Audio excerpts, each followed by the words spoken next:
Pour que notre société continue d'aller de l'avant, nous avons face à nous un défi générationnel. Il ne s'agit pas simplement de créer de nouveaux emplois, mais de redonner du sens. Il ne suffit pas d'avoir votre propre raison d'être, vous devez créer une raison d'être pour les autres. Je me souviens de la nuit où j'ai lancé Facebook à partir de mon petit dortoir dans la cité de Kerlan. Je suis allé à Noc avec mon ami KX. Je me souviens lui avoir dit que j'étais excité à l'idée de connecter la communauté de Harvard. Mais qu'un jour, quelqu'un pourrait connecter le monde entier. Le truc est que cela ne m'est jamais passé à l'esprit que cette personne pourrait être moi. Nous étions juste des enfants du collège. Nous ne savions rien à propos de cela. Il y avait toutes ces entreprises technologiques avec de grosses ressources. Je me suis dit tout simplement que ce serait à l'une d'entre elles de le faire. Mais cette idée était si claire, l'idée que tout le monde veut connecter.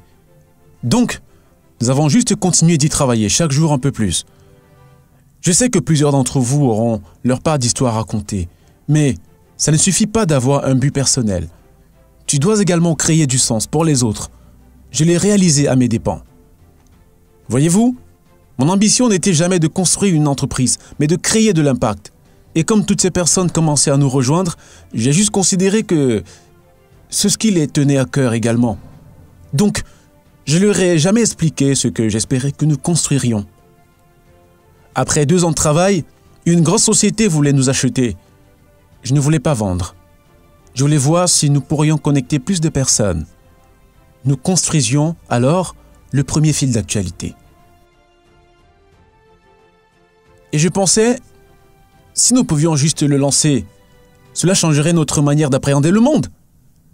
À côté, tout le monde voulait vendre. C'était le rêve d'une start-up qui se réalisait. Cela a semé la division au sein de notre équipe.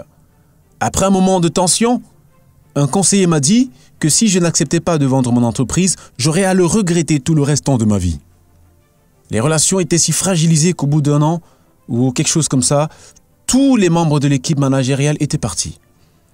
Ça, c'était ma période la plus difficile en tant que leader de Facebook. Je croyais en ce que nous faisions, mais je me sentais seul. J'étais seul à y croire. Et pire, c'était ma faute. Je me demandais si j'étais en tort. Un imposteur. Un gamin de 22 ans qui n'avait aucune idée sur comment le monde fonctionne. Maintenant, quelques années plus tard, j'ai compris que c'était comme ça que les choses marchaient lorsqu'on n'a pas le sens de la vision. C'est à nous de la créer. Ainsi, nous pourrions continuer d'avancer ensemble. En initiant de grands projets significatifs, en redéfinissant l'égalité de telle sorte que chacun ait la liberté de poursuivre cette vision et en construisant une communauté à travers le monde. Notre génération sera confrontée à des dizaines de millions d'emplois remplacés par l'automatisation.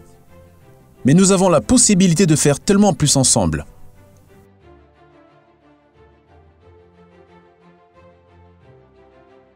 Chaque génération a ses méthodes de travail. Plus de 300 000 personnes ont collaboré pour envoyer un homme sur la Lune. Des millions de bénévoles ont vacciné les enfants du monde entier contre la polio. À notre tour maintenant de réaliser de grandes choses. Je sais ce à quoi vous pensez probablement, c'est que je ne sais pas comment inciter 1 million de personnes à s'impliquer dans quoi que ce soit. Mais laissez-moi vous dire un secret, personne ne le sait lorsqu'il commence. Les idées n'arrivent pas toutes prêtes. Elles se peaufinent à mesure que vous travaillez dessus. Il vous suffit de vous lancer. Si j'avais dû comprendre tout ce qui permettrait de connecter les gens avant de commencer, je n'aurais jamais lancé Facebook. Être idéaliste est une bonne chose. Mais soyez prêts à être incompris. Tous ceux qui travaillent à réaliser une vaste vision seront considérés comme insensés, même s'ils finissent par y arriver. Dans notre société, nous sommes souvent réticents à réaliser de grandes choses, car nous avons tellement peur de faire des erreurs que nous préférons ne rien faire plutôt qu'agir. En réalité, dans tous les projets que nous entreprenons, nous rencontrons à un moment ou à un autre des difficultés. Mais cela ne doit pas nous empêcher de nous lancer.